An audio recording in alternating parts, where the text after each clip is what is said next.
Hello everyone and welcome back to my channel. तो मैं शुभारंभ स्वागत करता हूं आपका एक नए वीडियो में।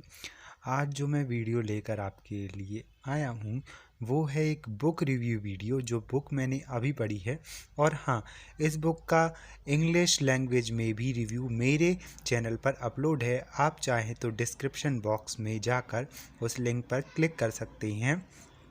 साथ ही आप ये वीडियो पूरा देखिए, क्योंकि अगर आप वीडियो पूरा नहीं देखेंगे तो इस बुक की जो कहानी है, जो रिव्यू है, वो आपको बिल्कुल भी समझ में नहीं आएगा। क्योंकि एक तरीके से ये बुक थोड़ी इम्पोर्टेंट भी है और थोड़ी अच्छी भी है। तो बिना किसी देरी के शुरू करते हैं इस वीडियो को। तो जो बुक है वो है बुक नंबर 1, धर्मयोद्धा कल्कि अवतार ऑफ विष्णु, जिसे हिंदी में आप कहेंगे धर्मयोद्धा कल्कि विष्णु के अवतार।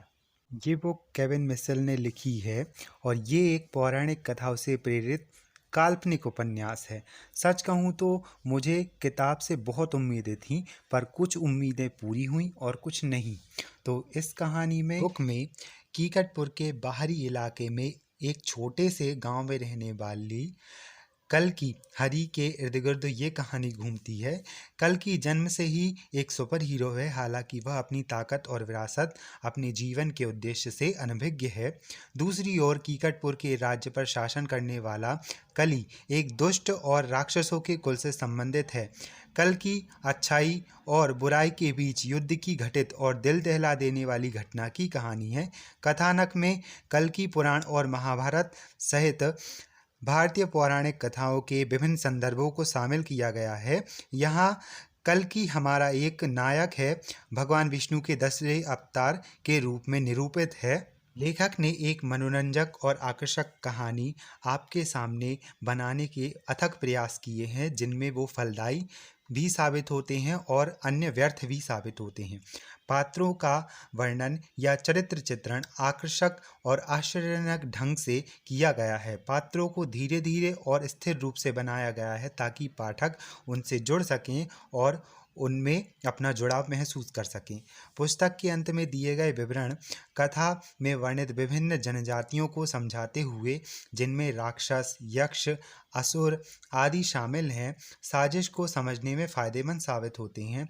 कथानक का वर्णन अच्छी तरह से किया गया है, हालांकि यह एक आकस्मिकता ही है कि जिसके साथ कथानक आगे बढ़ता रहता है। कई बार कहानी पाठकों के जहन में बनी रहती है, एक सीन से दूसरे सीन पर अचानक कूद पड़ती है, जिससे पाठकों को इसे सोचने में अजीब लगता है।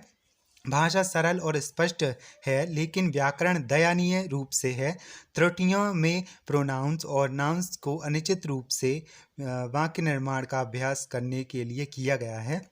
संपादन के आधार पर त्रुटियां असंख्यक थीं, इसलिए पाठकों के लिए एक व्याकुलता की बात है। फिर भी ट्विस्ट्स एंड टर्न्स ने पाठकों को अंत तक बांधे रखा है। पुस्तक मनोरंजन, रहस्य, नाटक, पौराणिक कथाओं और कल्पना से भरपूर है। पुस्तक में दिया गया नक्शा उपन्यास में चमक लाता है।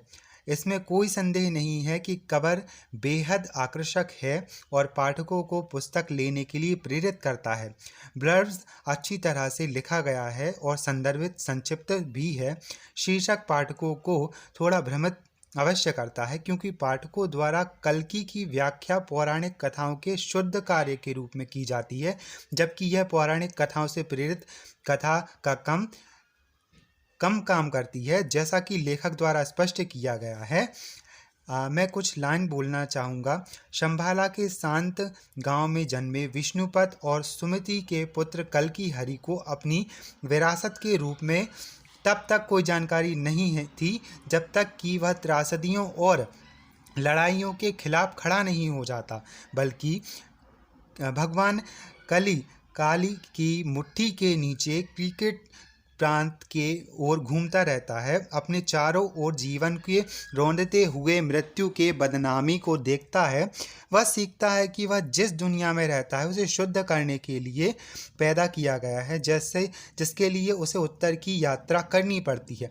भगवान विष्णु की अवतार के तरीके से देखने पर ऐसा लगता है कि एक कुल्हाड़ी चलाने वाले अमर से लेकिन विश्वासघातों और राजनीतिक साजिशों को उसे खत्म करने की कोशिश करने वाली ताकतों के बीच फंसकर क्या वह कलयुग शुरू होने से पहले ही अपने भाग्य का पलायन और पालन कर पाएगा, दूसरों की सहायता कर पाएगा। ये आप इस पुस्तक की 3 बुक्स हैं, उनको पढ़कर आपको समझ में आ जाएगा। मैं जल्द ही नेक्स्ट बुक जो है इसकी दूसरा भाग है वो अवश्य पढ़ूंगा और उसका भी रिव्यू हिंदी और इंग्लिश दोनों में दूंगा। हाँ, आप ज़रूर इस बुक को पढ़ सकते हैं और कुल मिलाकर ये एक महान पठन ज़रूर हो सकता था। सभी पुस्तक प्रेमियों को ये सलाह दी जाती है कि अगर आपके मेरा रिव्यू पसंद आया हो तो आप ये बुक पढ़ सकते हो, वरना आप चाहें तो इसे स्किप भी कर सकते हो। इसमें कुछ ऐसे मटेरियल्स नहीं दिए गए हैं ख़ास तौर पर जो हमारे कल्कि भगवान हैं उन पर आधारित हों। ये केवल एक पौराणिक उपन्यास टाइप का लिख दिया गया है, काल्पनिक उपन्यास जो है होता है। आप चाहें तो पढ़ सकते हैं, वरना आप इसे स्किप कर सकते हैं। ये इतना भी ज़्यादा इंटरेस्टिंग नहीं है। और हाँ, सच है ये बात कि मुझे ये बुक 5 आउट ऑफ 3 स्टार्स की लगी, इसीलिए मैंने आपको रेटिंग भी बता दी है। और हाँ, हम कोशिश करते हैं कि अपने चैनल पर शुभारंभ बुक्स, योगा एंड मोटिवेशन पर बहुत सारी वीडियो अपलोड कर सकें। आप हमारी सहायता कर सकते हो चैनल को सब्सक्राइब करके, ताकि मुझे और भी मोटिवेशन मिलता रहे। आप इसी तरह मेरे चैनल को सब्सक्राइब कीजिएगा, प्यार दीजिएगा, वीडियो को लाइक कीजिएगा और शेयर कीजिएगा। अपने सभी साथियों को बताइए कि ये आप बुक के बारे में जानकारी चाहते हैं तो मुझे कमेंट भी दे सकते हैं। मैं सारे कमेंट का जवाब अवश्य दूंगा। ठीक है, जब तक अगली बुक का रिव्यू जल्दी ही आ जाएगा। और हाँ, कुछ बुक्स हैं जिनको मैंने पढ़ लिया है, उनका रिव्यू भी देना बाकी है। तो आप मेरे चैनल को सब्सक्राइब कर लीजिए, साथ ही बेल आइकन को भी हिट कर लीजिए, ताकि आपको ऐसी ही इंटरेस्टिंग वीडियो मिलती रहें। तब तक के लिए टिल देन बाय।